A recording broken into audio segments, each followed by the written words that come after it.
আসসালামু আলাইকুম ওরহমতুল্লাহ। প্রিয় ভিউয়ার্স, কেমন আছেন সবাই?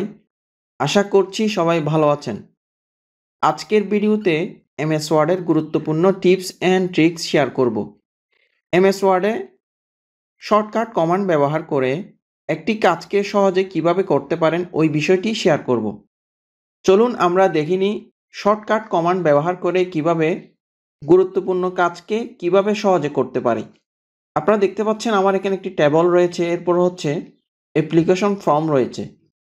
আমরা টেবল নেওয়ার পর কিভাবে শর্টকাট কমান্ড ব্যবহার করে টেবলের মধ্যে কলাম নিতে পারি এবং রো নিতে পারি। আমরা নতুন একটি ডকুমেন্ট নিচ্ছি, ফাইল থেকে নিউ থেকে ব্ল্যাঙ্ক ডকুমেন্ট। এরপর আমি পেজ লেআউট থেকে মার্জিন থেকে নেরো দিব, এরপর হচ্ছে A4 সাইজ দিব। সাইজটা নিচ্ছি A4 সাইজ। এখন আমি ইনসার্ট থেকে টেবল ক্রিয়েট করব। এজন্য আমি যাচ্ছি টেবল থেকে ইনসার্ট টেবল। এখানে রয়েছে নাম্বার অফ কলামস, এরপর রয়েছে নাম্বার অফ রোজ। আমি নাম্বার অফ কলামের জায়গায় দিব 3 কলাম, এরপর হচ্ছে 10 রোজ। দেন আমি ওকেতে ক্লিক করছি। আমরা দেখতে পাচ্ছি আমাদের 3টা কলাম এবং 10টা রো ক্রিয়েট হয়ে গেল। আপনি যদি টেবলকে এতটুকুতে বাড়াতে চান, অর্থাৎ টেবলের ঘরগুলোকে একটু বাড়াতে চান, তাহলে হোমে যাবেন, হোম থেকে এখানে সাইজটা একটু বাড়িয়ে দিবেন। এখন আপনি যদি এর মধ্যে মাঝখানে একটা রো নিতে চান তাহলে সেটা কিভাবে নেবেন, এবং শেষে যদি রো নিতে চান সেটা কিভাবে নেবেন ওই বিষয়টি আপনাদেরকে শেয়ার করছি। আমরা এখানে কিছু নাম্বারিং করছি, 1 2 3 4 5 6।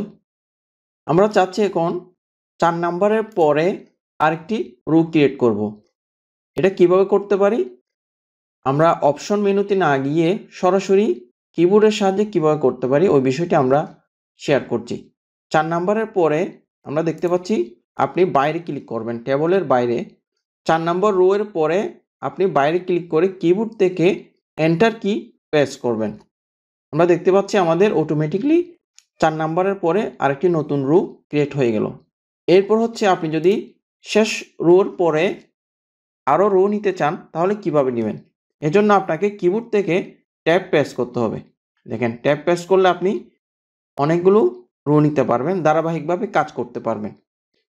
এই বিষয়টি খুবই গুরুত্বপূর্ণ, আমাদের কাজের ক্ষেত্রে আমরা এটা প্রয়োগ করতে পারি সহজে, যাতে কাজটা করতে পারি। এরপর আমরা দেখাবো আমাদেরকে অনেক সময় অ্যাপ্লিকেশন ফর্ম দেওয়া হয়। অ্যাপ্লিকেশন ফর্মের মধ্যে আমরা জাস্ট শুধুমাত্র আমাদের ইনফরমেশনগুলো আমরা কিভাবে সহজে দিতে পারবো। যেমন আমি যদি এই জায়গায় ইনফরমেশন দেওয়ার জন্য আমি চাই, তাহলে আমি যখন সিলেকশন করছি তখন আমার সবগুলো টেক্সট সিলেকশন হয়ে যাচ্ছে। আমি চাচ্ছি শুধু আমার ইনফরমেশনগুলো সিলেকশন হবে। এজন্য আপনাকে কিবোর্ড কমান্ড ব্যবহার করতে হবে। কিবোর্ড থেকে আপনি অল্টার কি প্রেস করে এভাবে করে সিলেকশন করবেন। অল্টার কি প্রেস করে আপনি উপর থেকে এমডি যে লেখা আছে ওখান থেকে আপনি এভাবে প্রেস করে অল্টার কি দেন সিলেকশন করবেন, মাউসের লেফট বাটন ড্র্যাগিং করে, দেন কিবোর্ড থেকে ব্যাক স্পেস দিবেন। এখন আপনি অনায়াসে আপনার ইনফরমেশনগুলো খুব সহজে দিতে পারবেন। এভাবে করে অ্যাপ্লিকেশন ফর্ম যত বড় হোক না কেন, আপনি আপনার কমান্ড ব্যবহার করে খুব সহজে খুব দ্রুত সময়ের মধ্যে আপনি অ্যাপ্লিকেশন ফর্ম পূরণ করতে পারবেন। এই ছিল আজকের টপিক। আজ এখানে শেষ করছি। আপনারা সবাই ভালো থাকবেন, সুস্থ থাকবেন। আল্লাহ হাফেজ।